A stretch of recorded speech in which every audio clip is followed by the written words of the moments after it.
Hi అండి. మరొక చిన్న మినీ బ్లాగ్‌తో మీ ముందుకొచ్చేసినా ఫ్రెండ్స్. ఇప్పుడు ఆఫ్టర్‌నూన్ లంచ్‌కి అయితే టమాటా చట్నీ, అలాగే కాంబినేషన్ వచ్చేసి పచ్చి పులుసు అయితే చేస్తున్నాం. మా ఇంట్లో టమాటా చట్నీ అయ్యాక చాలా రోజులైతుంది. ఇప్పుడైతే టమాటా చట్నీ అయితే చేస్తున్నాం.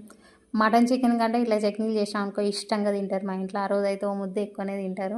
ఇంక పచ్చి పులుసు అంటే ఇంక ప్రాణము.